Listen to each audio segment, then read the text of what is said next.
국민의힘뿐만 아니라 민주당 쪽에서도 의미 있는, 그러니까 여야가 오랜만에 같은 목소리를 냈던 일이 있었죠.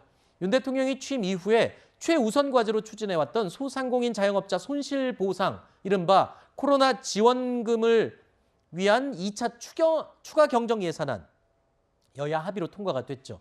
그 과정에서 추경 액수를 두고 민주당과 신경전을 좀 벌이기는 했었습니다만 결국에는 굉장히 빠르게 이 지원금이 통장에 꽂히기도 했습니다. 그 모습 먼저 보시죠. 이번 추경안은 지난 대선 당시 국민에게 약속했듯이 소상공인 자영업자 누구에게나 600만 원을 지원하고 손실보상 보정률도 100%로 확대하는 등 온전한 손실보상과 실질적인 민생 지원에 방점을 두고 있습니다.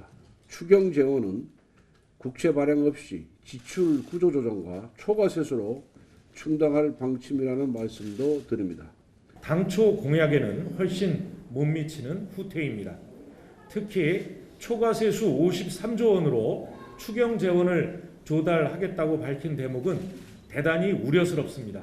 아직 거치지도 않은 세금을 이용해서 추경을 짠, 한마디로 가불 추경이기 때문입니다. 들으신 것처럼 이렇게 첨예하게 대치하던 여야가 지방선거를 앞두고 역대 최대 규모의 62조 원 추경안에 합의를 했죠. 윤석열 대통령의 반응까지 이어서 보시죠. 조금 늦었지만 여야가 합의에 이르렀고 그 합의에 따라서 소상공인 등에게 두터운 지원을 할 수 있게 된 점에 대해서는 정부와 여당을 대표해서 감사할 일이다. 그리고 다행이다는 말씀을 드립니다. 국민들에게 희망을 드려야 한다는 절박한 마음으로 오늘 추경 처리에 대승적인 결단을 내렸습니다. 협상을 통해 기존 정부안보다 더 두텁고 더 폭넓게 지원할 수 있는 재원 확보의 성과도 거뒀습니다.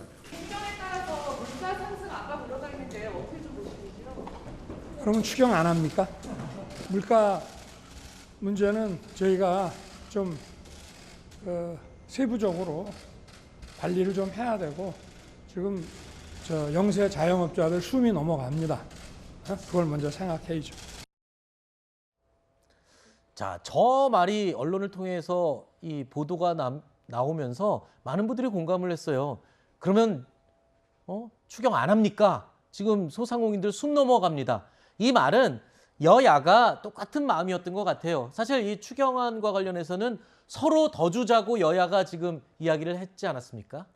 저는 이번에 민주당이 이 선거 직전에 이렇게 이제 지원금, 보상금이 이제 다수 나가는 일이 있었을 때 항상 반대편에서 선거 직전에 이제 표 매수행위다라고 하면서 정치적인 공방이 있지 않습니까? 네. 그러지 않아서 정말 다행이었다라고 생각하는 면이 사실 이번 추경 같은 경우는 대선 기간 동안 양 당의 후보들이 약속했던 겁니다. 국민들한테 약속했던 것이고 그 약속을 당연히 이행해야 되는 정부의 의무적인 성격이 있기 때문에 합의가 조속하게 빨랐고 그 과정에서 불협화음이 적었다라는 점을 지적해드리고 싶고요. 여기에 민주당이 적극적인 협조를 했던 모습도 아름답게 봤습니다. 왜냐하면 사실 이 손실보상금이 지금 60조가 넘는다고는 하지만 실질적으로 소상공인이 입은 피해는 어마어마하거든요.